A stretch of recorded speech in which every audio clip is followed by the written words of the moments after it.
દરરોજ છેતરી જ જાય ને. બેહો સરજી. ઓ બાપા, સરજી એમ નો કેતો, એક તો ક્યાંય ગમતું ન હોય ને. પણ હવે તો ખાધું, હવે કેમ નથી ગમતું? તે ઓલા છેતરી ગયા એટલે 400 રૂપિયા લઈ ગયા. હા એ હાસુ. કેળા કાકા જમરૂ કાકા કઈ બાજુ જઈ આવ્યા? એ ગામમાં આમ તો આ તો દૂધની ગુલ્ફી લેવા ગયા તા. હે ઓ બાપા, દૂધનું નામ નો લેતો. કેમ હું છું? એ અમે લોજમાં જમવા ગયા તા. તે બકુલભાઈ મમરાભાઈ કે 2 દૂધની વાનગી આવશે, તે તીખારીને છાશ આપી. આ તો એને દૂધની વાનગી જ કહેવાય ને. હા એ વાત હાચી, પણ થોડીક તીખારી આપી ને 2 રોટલી જ આપી અને 200 રૂપિયા લઈ ગયા. હે તો તમને છેતરી ગયા હું.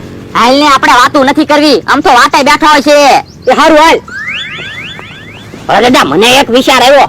હું હાલો ને આપણે તે બકુલભાઈ ને મમરાભાઈ ને છેતરી જાવી. પણ એને કેમ આપણે છેતરવા? એ આપણે ઈવડે એને જઈને કહેવાનું અમારે 50 મહેમાન આવવાના છે, 50 માણસની રસોઈ બનાવવાની છે. પછી આપણે ક્યાં મહેમાન આવવાના? ઈવડે ઈ ભલે રસોઈ બનાવે, પછી બધું બગડવાનું જ છે ને. પણ ઈવડે ઈ હાસુ માનશે? હા આપણે ઈવડે ની જેમ મીઠું બોલવાનું, એટલે હાસુ માની જ જાય ને. આ ઈ વાત હશે. હાલો ને જલ્દી હાલો ને, ગામમાં ગુલ્ફી લેવા જાય એમાં તો કલાક થઈ. એ આવ્યા તા તો ખારું ના, પણ ભોળા હારે ઘડીક વાતો કરવા ઊભા રહી ગયા તા.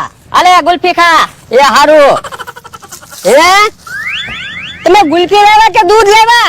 એ ગુલ્ફી તમે જોવો તો ખરા, ગુલ્ફી ઓગળી ગઈ. હે તો સા બનાવી નાખ, સા પીવી.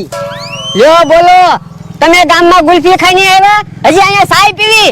પણ સા બનાવવામાં ક્યાં જાજો ખર્ચો છે, ખાલી સાની ભૂકી નાખવાની છે એટલે સા બની જાહે. એ હારું હાલો બીજું હું. હે સર તો પાછા આવે છે. હું ઈ બકુલ શેઠ ને મમરા શેઠ તે. હે કેમ અમને શેઠ કીધા? એ તમે લોજના માલિક છો, શેઠ તો કહેવાય જ તે ને. હા ઈ હાસુ. સરજી પાછા જમવા આવ્યા કે શું? એ ના ઓર્ડર દેવા આવ્યા. અમારી વાડીએ 50 મહેમાન આવે છે, હમણાં અહીંયા જમવા લઈને આવશું, રસોઈ તૈયાર રાખજો. 50 માણસો હું 100 માણસો લાવશો ને તોય અમે જમાડી દેશું. હા તો વાંધો નહીં. બોલો તો સરજી, મેનુ શું રાખશું? બાજરાની વાનગી રાખવી છે, ઘઉંની વાનગી રાખવી છે, દૂધની વાનગી રાખવી છે કે પછી ચોખાની વાનગી રાખવી છે? એ હેલું કયું મેનુ પડશે? તો એક કામ કરો, એક બાજરાની વાનગી રાખો, એક બટાટાની વાનગી રાખો અને એક દૂધની વાનગી રાખો. ના રે ના, એવી સસ્તી વાનગી અમારે નથી રાખવી હો, અમારે તો હારી થાળી જમાડવાની છે. તો પણ સરજી, હમણાં તમે જે જમ્યા હતા ઈ વાનગી રાખી દેવી તો? આ તો વાંધો નહીં. એક ઘઉંની વાનગી અને 2 દૂધની વાનગી આવશે, 200 રૂપિયાની થાળી થશે. એ વાંધો નહીં. આ તો આપી દો પૈસા. અરે દાદા એડવાન્સ 1000 રૂપિયા આપી દો. એ હારું. 1000 રૂપિયા હું કામ? સરજી બધા પૈસા આપી દો ને. 50 થાળીના કેટલા થાય?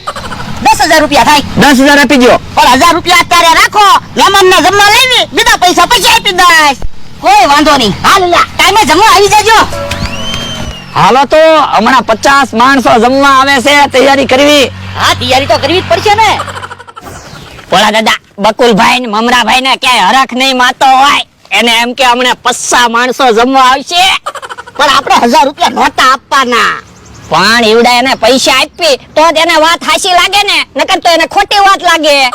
એ હાસુ. તો હું આજ ઈવડા એને ખબર પડશે કે આપણને છેતરવાનું પરિણામ શું આવે.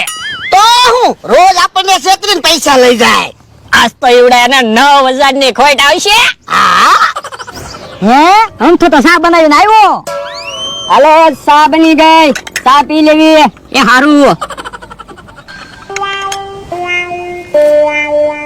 હે સા પી પણ ગુલ્ફી ખાતા હોય ને એવું લાગે હો. પણ ગુલ્ફી ની સા બનાવી તો ગુલ્ફી ખાતા હોય એવું જ લાગે ને. હવે કાલા હું કાઢો, ગુલ્ફી ઠંડી હોય, સા તો ગરમ હોય. હા ઈ હાસુ. પણ દાદા હાલો હવે રસોઈ બની ગઈ છે, પણ આપણે એને શું કહેવું? એ આપણે જઈને કહેવાનું હવે મહેમાન નથી આવવાના, રસોઈ ન બનાવતા. હે તો બે રોવા મળશે હું. તે આપણે ઈવડે એને રોવરાવાના છે ને, આપણને છેતરતા હારું લાગે. આ ઈ હાસુ. હાલ તો હે ઓય દાદા લોજ તો અહીંયા જ હતી ને, અહીંયા તો લોજ નથી. બકુડો મમરાભાઈ નથી હું. હે ક્યાં વ્યા ગયા છે? ઓય બાપા તું કહેતો તો 1000 રૂપિયા આપી દો, આપણે એને છેતરી જાવું, આપણને છેતરી ગયા. પણ મને તો એમ હતું ઈવડા ઈ રસોઈ બનાવશે. ઈવડા ઈ પૈસા લઈ જાય પછી થોડા રસોઈ બનાવે. હા ઈ હાસુ આપણને છેતરી ગયા. હાલ એને ગોતવા પડશે. ભોળા દાદાનો માણસ આવીને એમ બોલ્યો ને બકુલ શેઠ ને મમરા શેઠ ઊભા છે ત્યાં જ મને ખબર પડી ગઈ હતી આપણને છેતરવા આવે છે. એમ થોડા આપણે ક્ષેત્ર આવી એની વાડીએ કોઈ દી 5 મહેમાન નથી આવતા તો પસા મહેમાન થોડા આવે. હવે ભાઈ રે આપણને ગોતતા છે. ભલે ને હવે ગોતે આપણે 1400 રૂપિયા તો આવી ગયા. હે આ બાજુ આવે છે તો હે તો હંતાઈ જાવ. એ હારું. ભલા દાદા અહીંયા બે ભાઈ ઊભા છે એને પૂછો ને એને બકુલભાઈ ને મમરાભાઈ ને જોયા હોય તો. હે ભાઈ બકુડા ને મમરાભાઈ ને તમે જોયા? એ આમ ગયા. હે આમ ગયા એમ કીધું. હાલો હાલ. આપણને ઓળખાય નહીં એટલે તો આપણે પડદા આરે રાખ્યા હતા. ભલા દાદા ઉભા રહ્યો તો શું કામ? એ બકુલભાઈ અને મમરાભાઈએ લોજ બનાવી ને કેવા કલરના પડદા હતા? લાલ. તો ઓલા બે ભાઈ ઊભા હતા એની પાસે કેવા કલરના પડદા હતા? લાલ. તો મને તો એવું લાગે એ બકુલભાઈ ને મમરાભાઈ જ હશે. હે